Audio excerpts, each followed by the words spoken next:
Ladies and gentlemen, I present to you the Golf 8.5 R-Line Plus. Now there are other trim levels of the 8.5, but in today's video we're going to be focusing on the R-Line Plus.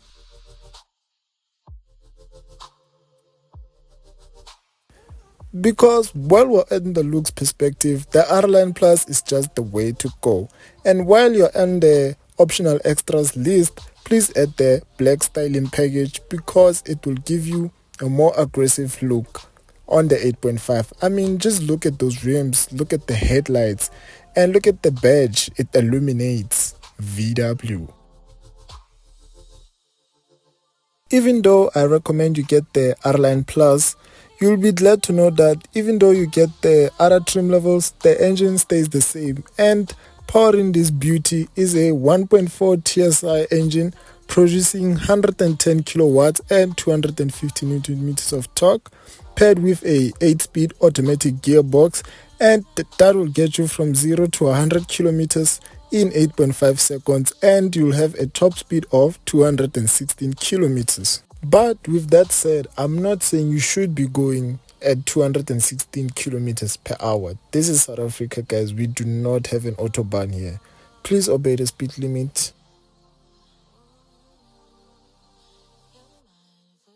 Well, with this being a hatchback, it needs to be practical, right? Well, let's jump into the boot and find out. And you are looking at 374 liters of boot space, and you have your spare wheel in there. You have some storage area right there and some storage area right there.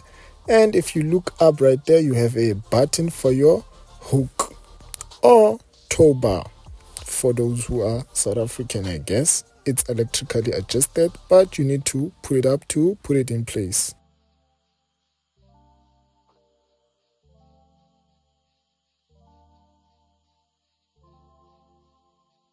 And for those of you who are asking yourselves, well, Dave, how does the other trim levels look? Surely they can't look that bad, right? Well, let me display it for you right here. And the base one to get is the Golf 8 Live, and that's the price you expected to pay. You have the Live Plus right there, very nice. And you have the R line, not bad, it's okay, and that's your price right there. And you have the almighty R-Line Plus, which is the one to get. But yet again, if you're those people who just want a Golf to go from point A to point B, go ahead and buy the Life and lose your dignity on the spot. On the spot, guys, on the spot. I mean, look at this car and go back to the video and look at the Life. Alright, guys. Anyway, let's jump into the back seats and find out how practical is it. Well, your seats are pretty much identical to the GTI. And jumping in, you have enough knee room and enough headroom, of course. And if you look over there, that's where you control your climate control. And you have 2 USB slots right there for your friends, or maybe some people you want to show that you bought the R-Line Plus. And coming in there, you have 2 cup holders for those nights. With that said in mind, this is a very nice place to be. Let's jump into where you as the driver will be spending most of your time.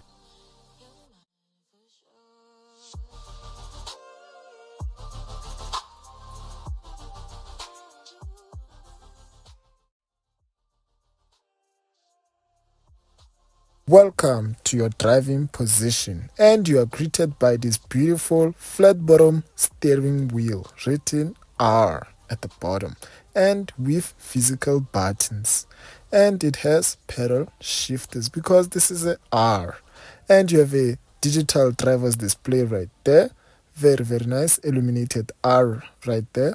You have a very large screen in front of you with Android Auto and Apple CarPlay. Very nice. You have your shortcut buttons right there, and you have where you can put your phone, and you have 2 USB slots right there.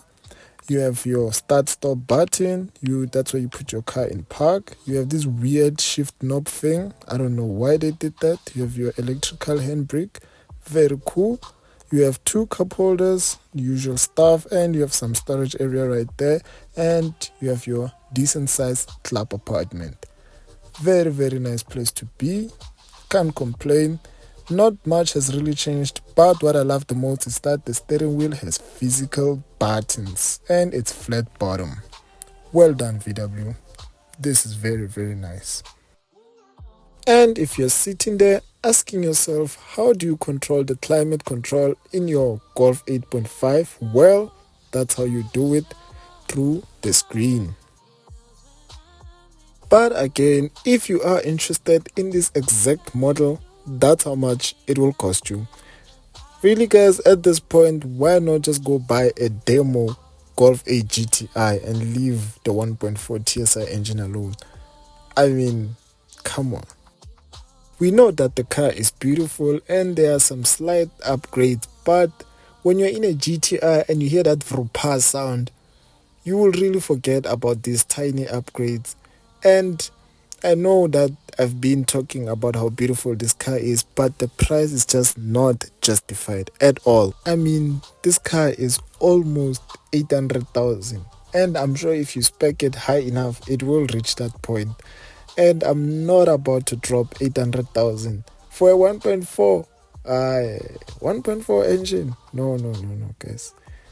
That's just my personal opinion. If you have the money, you love the car, go for it. It's an amazing car. It's beautiful. I'm sure the performance is also there. But me personally, I'm just not doing that. And with that said, that should bring us to the end of our review.